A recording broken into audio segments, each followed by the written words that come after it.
오늘 말씀 에베소서 4장 6절 말씀 한 절만 같이 한 목소리로 봉독하겠습니다. 하나님도 한 분이시니 곧 만유의 아버지시라. 만유 위에 계시고 만유를 통일하시고 만유 가운데 계시도다. 아멘. 사도 바울은 에베소서 4장 1절로 3절 말씀을 통해서 에베소 교회 성도들에게 그러므로 주 안에서 갇힌 내가 너희를 권하노니 너희가 부르심을 받은 일에 합당하게 행하여 모든 겸손과 온유로 하고 오래 참음으로 사랑 가운데서 서로 용납하고 평안에 매는 줄로 성령이 하나 되게 하신 것을 힘써 지키라고 권면하고 있습니다. 사도 바울은 에베소 성도들을 향해서 너희가 하나 되기 위해서 힘쓰라고 이야기하는 것이 아닙니다. 성령 하나님께서 이미 너희를 하나로 만들어 주셨으니 그 하나됨을 힘써 지키라고 이야기하고 있는 것입니다. 예수 믿는 모든 성도들은 이미 하나가 되어 있으므로 그 하나됨을 깨지 말고 그 하나됨에 균열이 생기도록 만들지 말고 하나됨을 힘써 지켜내라, 그것이죠.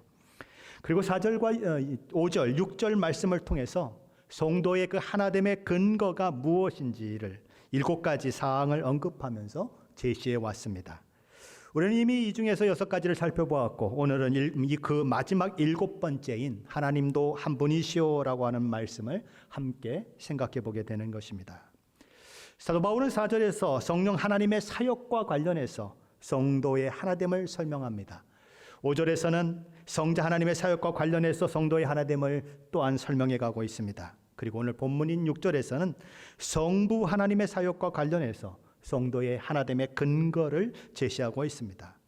보통 삼위일체의 하나님을 얘기하다 보면 언제나 누가 먼저 언급이 되죠? 성부 하나님이 언급이 됩니다. 그리고 성자 하나님이 언급이 되고 그 다음에 가서야 성령 하나님이 언급되는데 사도 바울은 그 순서와 정반대의 순서를 따르고 있어요. 성령 하나님이 제일 먼저 나오고 그 다음에 성자 하나님이 나오고 그 다음에 성부 하나님이 나오는 것입니다. 왜 그랬을까요? 왜 그는 그렇게 하고 있을까요? 거기에는 이유가 있는 것입니다. 인간의 입장에서 생각을 하는 것입니다. 어떻게 죄인된 인간이 믿음으로 들어오게 되었는가? 어떻게 죄인된 인간이 예수 그리스도를 믿고 하나님을 알게 되었는가? 죄인된 인간의 마음을 제일 먼저 찾아오셔서 그의 마음에 믿음을 주시는 분이 누구신가 생각해 본다면 성령 하나님이신 것입니다. 그래서 성령 하나님부터 시작하는 거죠. 그럼 그 성령 하나님께서는 우리를 어디로 인도하실까요? 성령 하나님께서는 우리를 성자 하나님께로 이끄십니다. 우리로 성자 하나님의 성육신과 십자가 죽으심과 부활의 사건을 다만 역사적인 사건이 아니고 우리 자신을 위한 사건임을, 나를 위한 사건임을 깨닫게 하시는 것, 그게 성령 하나님이 하시는 사역의 특징인 것입니다. 근데 이 성령 하나님의 사역을 가만히 살펴보면 성령 하나님 사역의 특징을 우리가 보게 되는데 성령 하나님은 자신을 드러내지 않는다는 거예요. 성령 하나님의 사역의 특징은 언제나 성자 하나님이신 예수 그리스도를 드러내는 특징을 가지고 있다는 거죠. 요한복음 16장 13절 14절 말씀인데 우리 화면을 보시면서 같이 읽어보겠습니다. 그러나 진리의 성령이 오시면 그가 너희를 모든 진리 가운데로 인도하시리니 그가 스스로 말하지 않고 오직 들은 것을 말하며 장래일을 너희에게 알리시리라. 그가 내 영광을 나타내리니 내 것을 가지고 너희에게 알리시겠음이라. 진리의 성령이 오시는데 그분은 스스로 말하지 않는다. 무슨 얘기요? 자기 얘기하지 않는다는 것입니다. 오직 들은 것을 말한다. 그가 무엇을 말하는가? 예수 그리스도의 영광을 나타내고 예수 그리스도의 것을 가지고 너희에게 알리겠습니다. 성자 하나님을 드러내는 것이 성령 하나님의 역할이다라고 얘기하는 것입니다. 고신의 조직신학 교수로 있는 박용돈 목사님이 일그러진 성령의 얼굴이라고 하는 책을 썼습니다. 이분은 일그러진이라는 말을 많이 사용해요. 일그러진 교회의 얼굴도 있습니다. 제 서재에 있는데 그분은 일그러진 성령의 얼굴에서 이런 이야기를 합니다. 성령은 자신을 드러내지 않고 온전히 예수님만 드러내는 수줍음을 가지셨습니다. 성령님은 자신의 영광을 베일로 감추시고 자신을 통해 예수님의 영광만이 드러나게 하십니다. 성령의 역할이 무엇인가를 얘기하는 것입니다. 그래서 수줍음을 가지신 성령 하나님, 자기를 나타내는 데는 극히 절제하시고 오직 예수 그리스도가 드러나게 하시는 분이 누구냐? 성령 하나님이시다. J.I. 패커 목사님 돌아가셨죠. 성령을 아는 지식이라고 하는 그의 책에서 성령 하나님은 스포트라이트와 비슷하다라고 얘기합니다. 바로 이 앞에서 이렇게 저를 비추고 있는 것들이 있죠. 그것과 비슷하다는 것입니다. 스포트라이트의 역할이 뭐죠? 무대의 배우나 광고 그런 것들을 관람객이나 지나가는 사람들이 잘 볼 수 있도록 비추는 것이 바로 스포트라이트의 역할인 것입니다. 자, 그런데 어떤 사람이 광고를 잘 만들어 보고 잘 보여지게 해달라고 주문을 했는데 광고는 요만하게 만들어 놓고 스포트라이트는 막 이만하게 만들어 놨어요. 그래서 광고가 하나도 안 보여요. 자, 그러면 그 스포트라이트가 제대로 역할을 한 걸까요? 아닌 것입니다. 스포트라이트의 역할은 자기는 잘 안 보여도 광고만 잘 보이게 하면 그 역할이 끝나는 거예요. 그래서 J.I. 패커 목사님은 성령 하나님을 스포트라이트와 같다. 누구를 비치기 때문에 예수 그리스도만 비친다는 것입니다. 예수 그리스도만 드러나면 당신은 드러나지 않아도 상관이 없다고 생각하시는 분이 누군가? 성령 하나님이다. 그렇게 얘기하는 것입니다. 그러므로 어떤 사람이 성령이 충만하다면 어떤 일이 일어날까요? 성령이 충만하다면 그는 성령과 똑같은 모습을 그렇게 나타나게 될 거죠. 성령과 똑같은 사람은 어떤 모습일까요? 어떤 모양으로 나타날까요? 박용돈 목사님이 이렇게 얘기합니다. 성령으로 충만한 사람은 거룩한 수줍음으로 가득한 사람입니다. 그는 자신을 드러내기를 심히 부끄러워하며 오직 예수님을 기쁘시게 하고 영화롭게 하는데 온통 관심을 집중하는 사람입니다. 성도의 거룩한 수줍음은 십자가가 내면화된 증거입니다. 거룩한 수줍음은 헛된 영광을 추구하는 옛 자아와 그 욕망이 십자가에 못 박힌 사람의 얼굴에 나타나는 특성입니다. 그러니까 성령으로 충만한 사람의 특징이 뭐라고요? 성령님하고 똑같다는 것입니다. 자기는 드러나지 않고 예수 그리스도를 크게 드러내는 사람이 누구냐? 성령에 충만한 사람이다. 오늘날 막 성령 사역을 한다고 하는 사람들이 많이 있습니다. 나는 어쩌고 저쩌고 기도를 얼마를 했고 막 그러면서 자기를 드러내는 사람이 있습니다. 이 말씀에 비춰보면 다 가짜예요. 자기가 드러나면 안 되는 것입니다. 누가 드러나야 된다고요? 예수 그리스도가 드러나야 돼요. 그분이 가장 성령이 충만한 사람이에요. 옛 자아와 그 욕망이 십자가에 못 박힘으로써 십자가가 내면화됨으로써 예수 그리스도만이 나타나는 사람, 가장 성령에 충만한 사람이다. 그것입니다. 성령 하나님은 그렇게 우리를 성자 하나님께로 이끕니다. 자, 그렇다면 성자 하나님은 우리를 어디로 이끌어 가실까요? 베드로전서 3장 18절 상반절 말씀인데 우리 화면을 보시면서 같이 읽어봅니다. 그리스도께서도 단번에 죄를 위하여 죽으사 의인으로서 불의한 자를 대신하셨으니 이는 우리를 하나님 앞으로 인도하려 하심이라. 우리 주님께서 죄를 위하여 죽으시고 불의한 우리를 대신하신 것은 무엇 때문이라고 기록되고 있습니까? 이는 우리를 하나님 앞으로 인도하려 하심이라. 성령 하나님은 우리를 성자 하나님께로 인도하고 성자 하나님은 우리를 어디로 인도하는가? 성령 하나님께로 인도한다. 그 얘기인 것이에요. 우리는 죄를 지은 사람들이죠. 죄는 인간과 하나님을 분리시킵니다. 이사야서 59장 1절로 2절 말씀인데 우리 같이 한번 보시죠. 여호와의 손이 짧아 구원하지 못하심도 아니요 귀가 둔하여 듣지 못하심도 아니라 오직 너희 죄악이 너희와 너희 하나님 사이를 갈라 놓았고 너희 죄가 그의 얼굴을 가리어서 너희에게서 듣지 않으시게 함이니라. 예수 그리스도의 십자가 대속의 은혜는 우리로 제사함받고 의롭다함을 얻게 함으로써 우리와 하나님 사이에 죄로 말미암아 그렇게 있었던 장벽을 무너뜨리는 것입니다.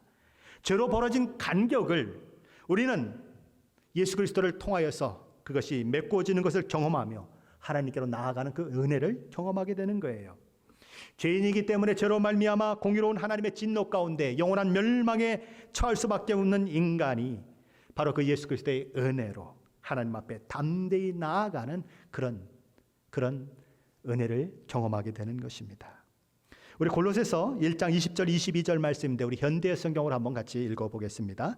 그리고 하나님은 그리스도께서 흘리신 십자가의 피로 평화의 길을 열어 하늘에 있는 것이든 땅에 있는 것이든 모든 것을 그분을 통해 자기와 화해하게 하셨습니다. 여러분은 전에 여러분의 악한 행실 때문에 하나님을 떠나 마음으로 하나님과 원수가 되었습니다. 그러나 이제는 하나님이 그리스도의 육체적인 죽음을 통해 여러분과 화해하셨습니다. 이것은 여러분을 거룩하고 흠이 없고 책망할 것이 없는 사람으로 자기 앞에 세우기 위한 것입니다. 그러므로 우리를 구원하신 최종적인 목적은 우리를 어디로 인도합니까? 성령 하나님께로 인도하는 것도 아니고 성자 하나님께로 인도하는 것도 아니고 최종적인 목표는 성부 하나님께로 인도한다는 것입니다. 오늘 에베소서 4장 6절에서 사도 바울은 하나님을 어떤 하나님으로 그럼 이야기를 하고 있습니까? 하나님도 한 분이시니 곧 만유의 아버지시라. 만유 위에 계시고 만유를 통일하시고 만유 가운데 계시도다라고 그는 하나님을 소개합니다. 사도 바울이 얘기하는 첫 번째 하나님은 만유의 아버지십니다. 모든 만물의 아버지시라는 거죠. 여기 만유의 아버지시라고 하는 이 말은 종종 사람들에 대해서 오해되는 말씀 중에 하나입니다. 어떻게 오해될까요? 하나님께서는 모든 만물과 모든 사람의 아버지라고 오해하는 것입니다. 아니 그게 뭐가 어때서요? 뭐가 잘못됐습니까? 라고 물을 수 있을 거예요. 그런데 한번 이렇게 생각을 해보십시다. 하나님께서 모든 사람의 아버지이시면 어떻게 됩니까? 하나님께서 예수 그리스도의 십자가의 그 대속의 은혜로 제사함 받고 의롭다함을 받은 하나님의 그래서 자녀라 일컬음을 받는 자들의 아버지 하나님이 아니라 그들만의 아버지 하나님이 아니라 모든 인류, 모든 사람의 아버지가 되면 어떻게 됩니까? 무엇이 문제입니까? 예수 그리스도의 십자가 대속의 피는 필요가 없어요. 있어야만 한 것입니다. 왜요? 뭐 어차피 예수 믿든지 안 믿든지 상관없이 다 하나님의 자녀인데 뭐 굳이 예수 믿을 이유가 없고 예수님이 이 땅에 오실 이유도 없는 것입니다. 누구든지 다 상관없이 하나님의 시민이 되고 천국에 갈 수 있는 백성으로서의 자격을 얻게 되니까 결국 예수님의 성육신, 십자가 지심, 부활 이런 것들은 다 필요 없는 것이 되고 마는 것입니다. 그래서 사람들은 뭐라고 얘기합니까? 세상 모든 사람들이 다 구원받는다. 만인 구원설. 그런 얘기를 하는 것이 바로 이런 말씀을 오해하기 때문에 나오는 그런 생각들인 것입니다. 하지만 하나님께서는 세상 모든 사람 누구나의 아버지가 아니세요. 예수님이 그렇게 직접 말씀하고 있어요. 예수님은 스스로 아브라함의 자손이라고 이야기하면서 예수님을 믿지 않는 유대인들에게 요한복음 8장 42절에서 이런 말씀을 하십니다. 같이 읽어봅니다. 예수께서 이르시되 하나님이 너희 아버지였으면 너희가 나를 사랑하였으리라. 이는 내가 하나님께로부터 나와서 왔음이라. 나는 스스로 온 것이 아니요 아버지께서 나를 보내신 것이니라. 예수님은 유대인들의 아버지가 하나님이시라면 분명 그들은 당연히 예수님을 사랑했을 것이다 라고 말씀하시고 계신 것입니다. 왜냐하면 예수님은 하나님께서 보내셔서 오신 분이기 때문에 그렇다는 거죠. 그러니 유대인들이 지금 예수님을 받아들이지 않고 사랑하지 않고 있는 이유가 어디에 있다는 것입니까? 그들이 하나님의 자녀가 아니기 때문이라고 예수님은 말씀하고 있는 것입니다. 그럼 그들의 아버지는 누구일까요? 요한복음 8장 44절입니다. 같이 읽어보겠습니다. 너희는 너희 아비 마귀에게서 났으니 너희 아비의 욕심을 너희도 행하고자 하느니라. 그는 처음부터 살인한 자요 진리가 그 속에 없으므로 진리에 서지 못하고 거짓을 말할 때마다 제 것으로 말하나니 이는 그가 거짓말쟁이요 거짓의 아비가 되었음이라. 예수님 믿기를 거부하고 배척하는 유대인들의 아버지가 누구라고 기록되어 있죠? 너희의 아비는 마귀다. 예수님이 그렇게 말씀하시는 것입니다. 만유의 아버지를 모든 사람의 아버지로 해석하는 것은, 그래서 모든 사람이 구원을 받을 수 있다고 주장하는 것은 그러므로 잘못된 주장인 것입니다. 예수님은 분명히 예수님을 믿음으로 받아들이고 하나님의 자녀가 된 사람들이 있다고 말씀하는 것입니다. 그러므로 오늘 본문에서 하나님께서는 만유의 아버지시다라고 사도 바울이 이야기하는 것은 어떻게 이해해야 합니까? 하나님께서 온 우주 만물과 인간의 근원 되시는 분, 다시 말해서 창조주이신 분이다라고 하는 것으로 이해해야 맞다는 것입니다. 자, 사도 바울은 두 번째로 하나님은 만유 위에 계신 분이라고 얘기합니다. 그분은 창조주시요 주인이시요 모든 피조물과 비교할 수 없는 최고로 존엄한 위치에 있는 분이시다. 만유를 초월하여 계신 분이시다라는 것입니다. 사도 바울은 세 번째로 하나님은 만유를 통일하신 분이라고 얘기합니다. 하나님의 계획과 목적은 그리스도 안에 있는 모든 것을 하나로 재결합하고 통일하시는 것입니다. 죄로 인하여 나누어지고 쪼개졌어요. 그런데 그 모든 것들을 다시 재결합시키고 하나로 통일시키는 것이 하나님의 궁극적 구원의 계획인 것입니다. 마지막 때에 그 일들이 일어날 것입니다. 만유를 통일하는 이 통일이라고 하는 이 말은 관통하다라고 하는 말을 또한 가지고 있습니다. 하나님께서 만유를 관통하고 활동하신다는 것이죠. 우주 만물과 인류 모든 역사가 하나님의 주권과 통치와 인도하신 가운데 있다라고 하는 것입니다. 하나님께서 그들의 핏값으로 세우신 교회가 이제 세워졌는데 그 교회를 유지하시고 최후의 심판 때까지 존재케 하시는 분이 누구신가? 바로 하나님이시다라고 말씀하고 있는 것입니다. 네 번째로 사도 바울은 하나님은 만유 가운데 계신 분으로 얘기합니다. 하나님께서는 온 우주 만물을 보살피시는 하나님이시다. 멀찍이 떨어진 수동적인 관찰자가 아니라는 것입니다. 우리를 돌보시는 하나님이시다. 인류의 역사 과정 가운데 함께 들어오셔서 능동적 여행할 때의 어떤 동료가 같이 여행하는 것처럼 그렇게 동반자로 돌보시는 하나님이시다라고 얘기하는 것입니다. 하나님은 시계 태엽을 감아 놓으시고 그냥 가만히 있으면 시계 태엽이 다 풀리면 이제 세상 끝이다라고 말씀하시는 분이 아니세요. 방치하시는 분이 아니십니다. 하나님은 우리 가운데 계시는 임마누엘의 하나님이시고 우리가 예배할 때에 우리가 기도할 때에 우리가 찬양할 때에 우리가 알고 부르실 수 있는 그런 하나님이시다라고 얘기하는 것입니다. 그것이 오늘 사도 바울이 이야기하는 하나님이세요. 자, 하나님을 믿는 사람들에게 있어서 가장 힘들고 어려운 것은 무엇일까요? 여러분 어떤 것이 하나님을 믿는 데 있어서 가장 어렵다고 생각하십니까? 어떤 분들은 이런 것을 얘기할 수 있고 어떤 분들은 저런 것을 얘기할 수 있을 것입니다. 그런데 뭐니 해도 하나님을 믿는 사람들에게 가장 힘들고 가장 어려운 것은 하나님을 믿는 것입니다. 우리는 하나님을 믿는다고 고백해요. 하나님의 살아계심을 의심하지 않는다고 고백합니다. 정말 우리는 하나님을 믿고 있고 정말 하나님을 알고 있습니까? 저와 여러분이 믿는 하나님은 어떤 하나님이십니까?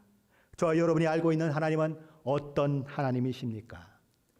C.S. 루이스가 쓴 책 중에 나니아 연대기라는 책이 있습니다. 그 중에 캐스피언 왕자라고 하는 파트에 보면 4명의 남매가 등장을 해요. 그들은 동물이 말을 하고 위대한 사자 아슬란의 지배를 받는 마법의 땅 나니아에 들어가게 됩니다. 그곳에서 그들이 벌이는 모험은 이 성경에 나오는 믿음과 여러 면으로 닮은 꼴입니다. 동화 같은 그런 이야기들을 통해서 이 C.S. 루이스는 우리의 믿음에 대해서 이야기를 하고 있습니다. 나니아 시리즈에 나오는 아슬란은 사자입니다. 유다의 사자라고 예수님이 불리시는 것처럼 사자입니다. 진짜 사자예요. 예수 그리스도를 상징하는 존재로 그는 나오는 것입니다.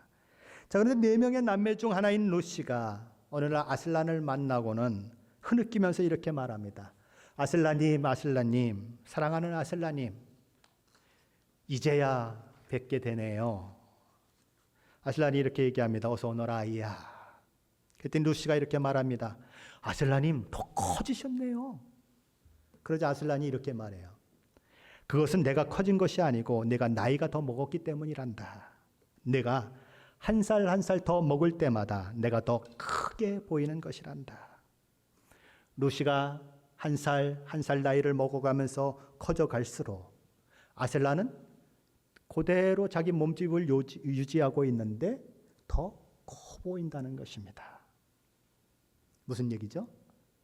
신앙의 연조가 깊어지면 깊어질수록 하나님은 우리 안에서 더 커져야 마땅하다는 것입니다. 하나님은 과거나 현재나 그대로예요. 그렇죠?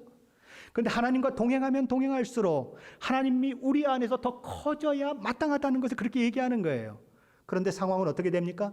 종종 그 반대로 진행이 돼버려요. 믿음 생활의 횟수가 더해지면 더해질수록 하나님이 커지고 하나님이 더 신비스러워지는 것이 아니라 오히려 하나님이 더 작아지는 것입니다. 아이고, 하나님 뻔한 하나님이에요. 식상한 하나님처럼 생각해요. 그래서 어떻게 하죠? 하나님을 더 이상 기대하지 않고 살아갑니다. 하나님은 믿을 수 없어.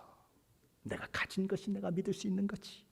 내가 누리고 있는 것만 내가 의지할 대상이야. 그렇게 생각하는 거죠. 저와 여러분이 기도하면서 하나님의 일하심 때문에 깜짝깜짝 놀라는 그런 사건들이 지금도 일어나고 있습니까? 거의 없는 경우가 많아요. 왜 그럴까요? 별로 하나님을 기대하지 않기 때문에 그래요. 다른 말로 하면 하나님의 기대하는 그 기대가 내가 기대하는 하나님인데 하나님께서 내 기대를 채워주시지 않으니까 기대를 나는 접게 되고 하나님 기대할 게 없다고 생각하는 그런 마음을 가지게 되는 거죠. 하나님은 보이지 않으시는 하나님이에요. 그러다 보니까 보이지 않으시는 하나님을 우리는 찾고 형상으로 만들어내려고 합니다. 마치 아론과 이스라엘 백성들이 모세가 시내산에 올라갔을 때 그 시내산 아래에서 금송아지를 만들어내는 것처럼 우리도 그런 일을 하려고 하는 것입니다. 우리는 하나님을 이해할 수 있는 하나님, 내가 통제할 수 있는 하나님, 예측할 수 있는 그런 하나님으로 만들고 싶어 해요. 그래서 하나님은 언제나 나를 위해 존재하신 하나님이어야 된다고 우리는 주장하는 것입니다. 하나님, 제가 필요할 때는 언제든지 짠 하고 나타나셔야 합니다. 우리 하나님께 그렇게 얘기합니다. 그런데 하나님 딱 하나 기억하셔야 할 것이 하나 있습니다.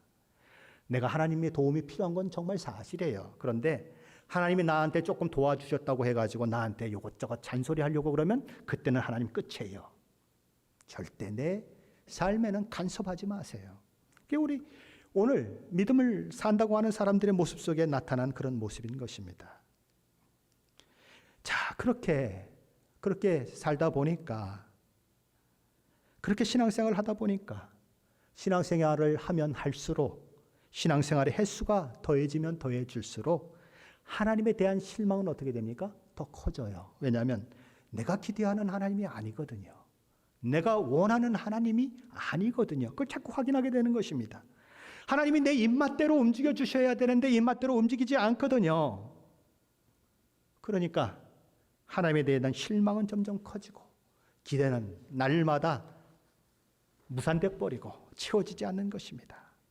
기대가 채워지지 않고 그런 상황들이 계속 진행되면 마침내 우리는 하나님께 아무것도 기대하지 않고 살아가는 그런 신앙인이 되고 마는 거죠. 더 심하면 어떻게 합니까? 하나님을 향해서 원망을 쏟아놓죠. 더 심해지면요, 하나님 믿어서 무엇해? 그리고 하나님을 떠나버리는 거죠. 특별히 어떨 때 그런 일들이 많이 일어납니까? 저와 여러분이 고난을 당할 때, 병들 때, 어떻게 할 수 없는 어려운 상황을 만날 때 종종 그럽니다. 그리스도인도 병들 수 있어요. 그리스도인도 사고를 만날 수 있어요. 그런데 우리는 내가 그리스도인 되었기 때문에 하나님께서 늘 지켜주셔야 한다고 생각해요. 그리스도인이라고 해서 머리가 안 빠질까요? 제 뒷모습을 보십시오. 제가 목사인데도 머리가 빠져 있습니다. 그런데 그리스도인 중에 누가 병들기를 원하고, 누가 사고당하기를 원하고, 누가 저처럼 머리 빠지길 원하는 사람이 있겠습니까? 아무도 없어요. 그래서 하나님께 뭐라고 기도합니까? 내가 원하지 않는 것 하나님 알아서 하세요. 내게 그런 일이 일어나면 누구 책임이죠? 하나님 책임인 거 아시죠? 우리는 그러면서 하나님을 몰아세워요. 그러다 우리는 하나님 그렇게 행하지 않으시면 하나님 실망했어요. 하나님 믿어도 달라지는 것 한 개도 없는데, 하나님이 계시든 안 계시든 내 삶에 아무 다른 게 없는데, 잘해주시는 것도 없는데, 하나님 믿든 안 믿든 뭐가 상관이 되겠어요? 라고 하는 데까지 우리는 추락해버리는 거예요. 어린 양의 보혈이라고 하는 소설을 쓰신 분이 있습니다. 피터 드 브리스라고 하는 사람이죠. 그는 엄격한 칼빈주의 그런 가정에서 자라났고 칼빈 대학을 졸업한 사람이에요. 쉽게 말하면 신학을 공부한 사람이에요. 근데 그는 그의 소설을 쓰면서 그 소설 속에서 종종 대리 만족을 느낍니다. 쉽게 말하면 소설의 인물을 통해서 자기가 하고 싶은 말을 하는 것입니다. 자, 그런데 이 소설 속에 등장하는 주인공이 누구냐면 원더 호프라고 하는 인물이 하나 있는 것입니다. 근데 그에게는 11살 먹은 딸이 하나가 있었어요. 근데 백혈병에 걸렸어요.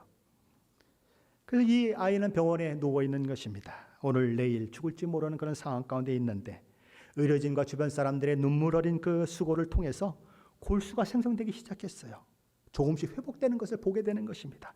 막 소망이 막 보이게 된 거죠. 근데 이 딸이 어느 날 백혈병 때문에 죽는 것이 아니라 다른 환자들이 옮긴 바이러스에 의해서 죽습니다. 딸이 계속 회복되는 것을 보면서 이 아버지는 케이크를 사러 나갔었어요. 딸의 이름이 새겨진 케이크를 들고서 문을 열고 이름을 부르며 딱 하고 들어갔는데 보니까 시트로 어린 딸의 얼굴이 덮여 있는 것을 보게 되는 것입니다. 순간 막 아픔의 마음이 몰려오고 분한 마음이 몰려옵니다. 그는 딸의 이름이 새겨진 케이크를 들고 병실을 나와요. 그리고는 자기가 출석하는 교회를 향해서 걸어갑니다. 그 교회에서는 담임 목사님과 모든 성도들이 이 소녀의 회복을 위해서 오랫동안 기도했던 그런 교회죠. 근데 이는 왜 케이크를 들고 교회를 갔을까요? 그 교회에는 예수님의 십자가와 예수님의 형상이 이렇게 그레스에 새겨져 있었습니다. 이 원더호프는 그곳에 가서 그 예수님의 형상을 바라보며 자기가 손에 들고 있는 케이크를 예수님의 얼굴을 향해서 냅다 던져버렸습니다. 케이크를 모양 내었던 여러 색깔의 크림들이 예수님의 고통스러운 얼굴에 이리저리 흩어지고 흘러내리게 되죠. 왜 그랬을까요? 너무 하나님께 화가 난 거예요. 하나님께서 살아계시다면 어떻게 이런 일이 일어날 수 있어요? 하나님은 배신자예요. 하나님 못 믿겠어요. 내가 얼마나 많은 기도를 하나님께 드린 줄 알아요. 하나님의 이름을 위해서 내가 얼마나 많은 시간을 드렸고 얼마나 많은 돈을 드렸는지 알아요. 그런데 어떻게 나한테 이럴 수가 있어요? 차라리 나를 데려가시지. 이제 11살밖에 안 된 내 딸을 어떻게 데려갈 수 있어요? 원더호프는 믿음 생활하는 것이, 그것을 계속하는 것이 너무 힘들었고 분노를 하나님께 쏟아내는 것입니다. 왜 그렇게 했을까요? 내가 기대한 대로 하나님이 움직이시지 않기 때문에 그래요. 내가 원하는 대로 하나님이 움직이시지 않거든요. 그래서 화가 나는 거예요.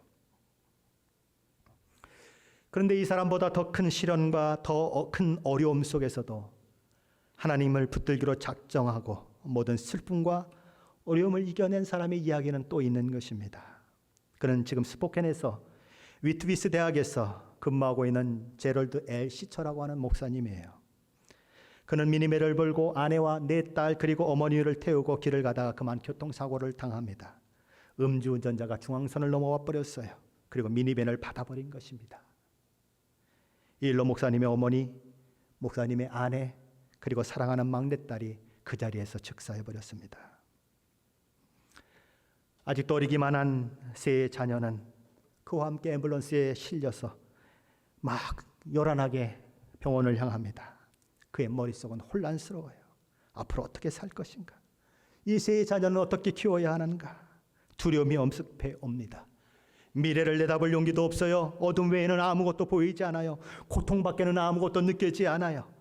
그렇게 하나님의 위로의 말씀들을 암기하고 있었는데 그 말씀들이 머릿속에 떠오르기는 하는데 위로가 되질 않아요. 많은 사람들 앞에서 욥기를 가르쳤어요. 희망을 가지라고, 어려워도 힘을 내라고, 기쁨을 하나님께서 주실 것이라고 그렇게 했는데 전혀 도움이 되지 않아요. 그는 그때 경험을 이렇게 표현합니다. 그 경험은 충격과 고통과 혼란의 급류로 밖에는 표현될 수가 없습니다. 나는 금방이라도 거기에 익사할 것만 같았습니다. 그나마 세 자녀 때문에 물에 떠 있을 수 있었습니다. 내가 구명보트라도 되는 양 아이들은 나에게 매달렸어요. 그래서 나는 가라앉을 수가 없었던 거죠. 그래서 물에 가라앉지 않고 그냥 버텼습니다. 시간이 가면서 호라비 생활에 적응이 되었습니다. 아내와 엄마인 린다 없이도 해낼 수 있다는 자신감이 내 속에서 생겼습니다. 그는 그 일이 있은 후 20년이 지난 후에 하나님의 은혜라고 하는 책을 씁니다. 그가 당한 고통이 다 이해됐기 때문에 하나님의 은혜라고 하는 책을 쓴 것이 아니에요. 여전히 수수께끼예요. 왜 하나님은 막아주시지 않았을까? 왜 하나님은 나에게 그런 고통을 허락하셨을까? 대답을 들을 수가 없어요. 해결 방법은 없어요. 그런데 그는 하나님의 은혜라고 하는 책에서 이렇게 얘기하는 것입니다. 그 고통의 상황을 나는 어떻게 할 수는 없습니다. 과거로 돌려놓을 수도 없습니다. 다만 나는 그 비극적 상황 속에서 하나님을 원망하는 것을 선택하고 하나님을 떠날 것인가? 아니면 반대로 그럼에도 불구하고 하나님의 선하심을 믿고 인내하는 것을 선택함으로써 하나님께서 열어주신 삶을 살아갈까 하는 그 선택의 기로에 있습니다. 그는 무엇을 선택했을까요? 그는 비록 왜 자신에게 이런 비극이 일어났는지 여전히 알 수 없고 수수께끼지만 하나님을 원망하고 떠나기보다는 하나님의 선하심을 믿고 인내하며 하나님께서 한 발 한 발 열어주시는 미래를 향해 걸어가기로 결정을 내립니다. 그는 그의 책 끝에서 이렇게 이야기를 해요. 우리의 삶은 가장 행복한 시기에 들어설 수도 있고 가장 슬픈 시기를 맞이할 수도 있습니다. 우리는 앞으로 무슨 일이 일어날는지 전혀 모릅니다. 우리는 마냥 혼란스러워 보이는 어떤 시기를 피할 수 없습니다. 그러나 우리는 이것 하나만은 분명히 알 수 있습니다. 그러니 이제 우리가 어떻게 반응할 것인가 하는 것입니다. 하나님께서 야속해 보여요. 하나님께서 안 계신 것처럼 보여요. 하나님의 일하심이 보이지 않아요. 그러나 그럴 때라도 그분의 선하심과 능력과 지혜를 믿어야 합니다. 왜요? 그 하나님은 십자가의 죽음으로 부활을 만들어내신 하나님이시거든요. 그 하나님 우리에게 부활을 약속하고 계시거든요. 이런 현실은 저와 여러분 앞에도 있어요. 이해할 수 없습니다. 해석이 불가능한 일들이 일어납니다. J.I. 패커는 우리에게 이런 권면을 합니다. 하나님을 아는 지식이라고 하는 책에서 운전자를 예로 들어서 우리에게 얘기를 해요. 우리가 운전을 잘하기 위해서는 어떻게 해야 합니까? 딴청하면 안 돼요. 어디만 쳐다봐야 합니까? 내가 가야 하는 길을 똑바로 잘 쳐다봐야 합니다. 앞에 있는 차가 쓰고 있는지 계속 가고 있는지 확인해야 해요. 그걸 확인하지 않으면 부딪히기 때문에 그렇죠. 정확하게 상황 판단하고 민첩하게 지금 현재 가는 길을 바라보아야 하는 것입니다. 그러면서 J.I. 패커는 이렇게 얘기합니다. 환상을 갖지 마십시오. 감상에 젖지 마십시오. 장밋빛 안경을 쓰고 인생을 보지 마십시오. 현실을 보십시오. 대부분의 사람들은 머리는 구름 속에다 처박아 버리고 발은 땅에서 들린 채 마치 꿈의 세계처럼 현실을 보려고 하는 사람들이 있습니다. 라고 그런 얘기하는 것입니다. 이상하리 많지 사람들은 현실을 보지 않으려고 합니다. 그리고 자꾸 이상적인 것만 찾으려고 해요. 그런데 우리에게 현실을 보라고 이야기하는 성경이 있습니다. 너의 현실을 직시해라. 그게 어떤 성경일까요? 전도서예요. 솔로몬은 있는 그대로의 현실을 우리에게 들려줍니다. 그는 전도서에서 뭐라고 얘기하죠? 이미 있는 것이 후에 다시 있을 것이며 이미 한 일을 후에 다시 할지라 해 아래는 새 것이 없도다. 그는 또 뭘 얘기합니까? 인간도 죽는데 짐승도 죽더라. 인간이나 짐승이나 다를 바 없더라. 그리고 그는 죽음이 조만간 모든 사람에게 닥치지만 그렇다고 해서 정해진 순서가 있지 않더라. 그가 일찍 죽느냐, 늦게 죽느냐, 그가 의로운가, 그가 악한가, 그것으로 결정되지 않더라. 우리 전도서 7장 15절 말씀입니다. 한번 같이 읽어보죠. 내 허무한 날을 사는 동안 내가 그 모든 일을 살펴보았더니 자기의 의로움에도 불구하고 멸망하는 의인이 있고 자기의 악행에게도 불구하고 장수하는 악인이 있으니 의롭게 살고 착하게 사는데 일찍 죽는 사람이 있고 악하게 살고 모든 사람에게 못된 짓은 골라서 하는데 장수하고 떵떵거리는 사람이 있더라. 악의 맹렬히 날뛰는데 걷잡을 수 없이 날뛰고, 악한 자는 번창하는데 반면에 의인은 번창하지 못하고 거린처럼 살아가는 현실의 불합리함이 현실 속에 있더라. 한마디로 솔로몬은 무슨 이야기를 하고 있습니까? 세상 현실 속에서 하나님의 일하심을 이해하기가 힘들더라, 그거예요. 하나님이 세상을 어떻게 다스리시는지, 분명 하나님은 공평하신 하나님이시고 공정하신 하나님이시고 공의의 하나님이시고 우리를 사랑하신 하나님이라고 말씀하고 계시는데, 내 삶 속에 일어나는 현실을 보면 하나님이 보이지가 않아요. 하나님이 그런 하나님이라고 느껴지지가 않는 거예요. 하나님이 숨어 계신 것처럼 그렇게 우리는 느껴지는 것입니다. 하나님은 그분의 지혜로 우리를 겸손하게 하려고 하십니다. 겸손하게 살게 하려고 하세요. 믿음이 무엇인지를 가르치려고 하십니다. 그리고 우리를 이끌어 가세요. 교회 안에서도 우리의 삶 속에서도 하나님은 섭리와 계획을 가지고 분명히 이끌어 가시는데 우리는 그것을 눈치채지를 못해요. 왜요? 내 현실은 하나님이 없는 것 같이 보이기 때문에 그렇죠. 전도서 11장 5절 말씀입니다. 우리 같이 한번 읽어보시죠. 바람의 길이 어떠함과 아이벤자의 태에서 뼈가 어떻게 자라는지를 내가 알지 못한 같이 만사를 성취하시는 하나님의 일을 내가 알지 못하느니라. 현실을 한번 들여다봐라. 내가 믿는 하나님, 내가 성경에서 알았던 하나님, 그 하나님이 내 마음의 생각대로 세상이 되더냐? 안 되더라. 불합리해 보이고, 세상에 어떻게 이렇게 억울한 일이 있을 수가 있습니까? 내가 하나님 앞에 뭘 잘못했길래 내 집안에 이런 일이 생깁니까? 라고 하는 그런 외침과 그런 불만과 그런 아픔의 고통의 외마디 비명이 내 속에서 나올 수밖에 없는 현실, 그게 네가 지금 살고 있는 현실이다. 그럼 하나님이 보이지 않고, 하나님이 내 마음대로 움직여 주시지 않고, 내 생각대로 하나님이 일하시지 않으면 그럼 어떻게 해야 하느냐? 솔로몬이 이렇게 얘기하는 것입니다. 그래도 하나님을 경외하며 그의 명령을 지켜라. 마음에 기뻐하는 대로 내가 행할 수도 있다. 눈에 보이는 대로 내가 행할 수도 있다. 그러나 이것 하나는 명심해라. 무엇을 명심하라고요? 너의 모든 행위에 대해 하나님이 너를 심판하시는 재판장이심을 알아라. 보이지 않는다고 마음대로 행동하지 말고, 하나님이 안 보시는 것 같다고 지멋대로 살지 말고, 심판날에 은밀한 것을 드러내시는 그 하나님이 있으시다고 하는 것을 기억하고 아예 그런 생각이나 하지 말고 살아라. 영성이 무엇일까요? 유진 피터슨은 현실에 입각한 그 영성에 대해서 얘기했습니다. 현실을 도망치는 것은 영성이 아니에요. 믿음을 꿈속에서, 환상 속에서 믿음 생활하는 것은 그것은 영성이 아니에요. 이 땅에 우리는 현실을 직시해야 하는 것입니다. 아픈 현실, 고통의 현실, 수많은 현실들이 있는 거예요. 내가 이해할 수 없는 수많은 것들이 있는 것입니다. 그런데 우리는 그 속에서 하나님께서 일하신다는 것을 아는 자로 사는 거예요. 사람들은 묻죠. 내 하나님이 어디 있어?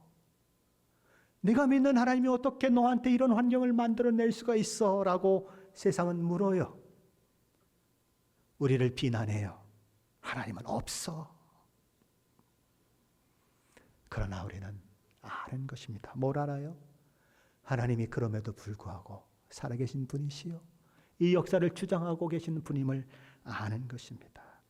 이 모든 불합리한 세계가 하나님의 섭리 가운데 끌려가고 있으며 하나님의 역사하신 가운데 있으며 결국 전국에는 심판날이 올 것이고 악과 죄인들이 심판되고 모든 부조화가 제거되고 조화와 통일을 이루는 그날이 온다고 하는 것을 우리는 알고 이 땅을 살아가는 것입니다. 그 하나님이 우리가 고백하는 오직 한 분이신 하나님이십니다. 근데 우리는 그 하나님을 어떻게 믿을 수 있을까요?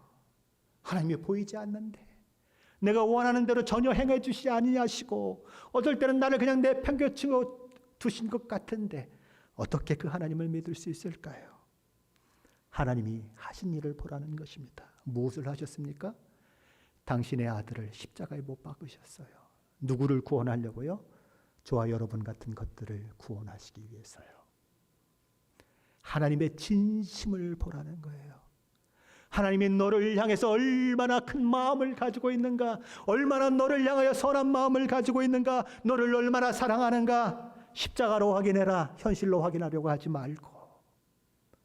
그래서 현실에 어려움이 있고 힘든 것이 있고 도무지 하나님이 이해되지 않아서 눈물을 흘릴 때 십자가를 바라봐라. 내가 너를 놓지 않는다. 내가 너를 붙들고 있다. 내게는 내가 보이지 않는다고 하더라도 나는 한 번도 내게서 눈을 떼본 적이 없다. 십자가를 봐라. 내가 얼마나 너를 사랑하는 것이 의심스러우니 내 아들을 십자가에 못 박은 것을 통해서 내가 너를 얼마나 사랑하는지를 봐라. 그리고 지치고 힘들고 두렵고 무서워도 나를 신뢰하고 한 발 한 발 한 발 한 발 걸음을 내걷자거나.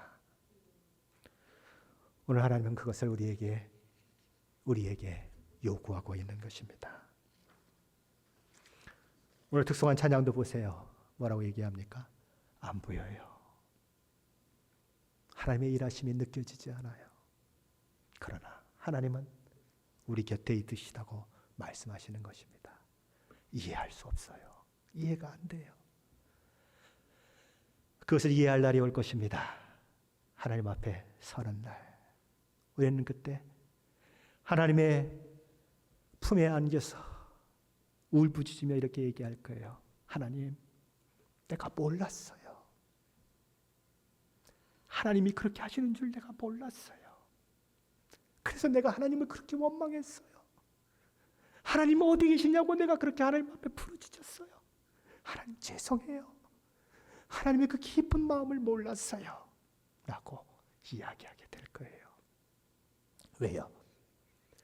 그분은 우리 아버지시여 우리를 위해 아들을 주신 하나님이시기 때문에 그래요. 우리는 그 하나님을 아버지로 모시고 있는 한 가족된 사람들인 것입니다. 그러기에 그 한 분 하나님 때문에 다른 사람을 바라볼 때도 우리는 그 한 분 하나님을 통해서 바라보게 되고 그 한 분 하나님 때문에 성령께서 하나 되게 하신 그것을 힘써 지키는 그 일들을 하게 되는 것입니다. 우리는 고난의 현장 가운데 있어요. 코로나 바이러스로 수많은 것들이 나의 마음을 흔들어 놓고 있어요. 그때에 하나님을 주목하십시오. 하나님을 바라보십시오. 오늘 내가 선택하는 것은 나의 선택이에요. 과거는 되돌릴 수 없어요. 미래는 땡겨서 맛볼 수 없어요. 오늘 내가 선택하는 것만 내가 걷는 길이고 내가 가는 길이에요. 그러니 그 길을 가시기 바랍니다. 예수 그리스도 이름으로 그렇게 가시기를 축원합니다. 기도하겠습니다.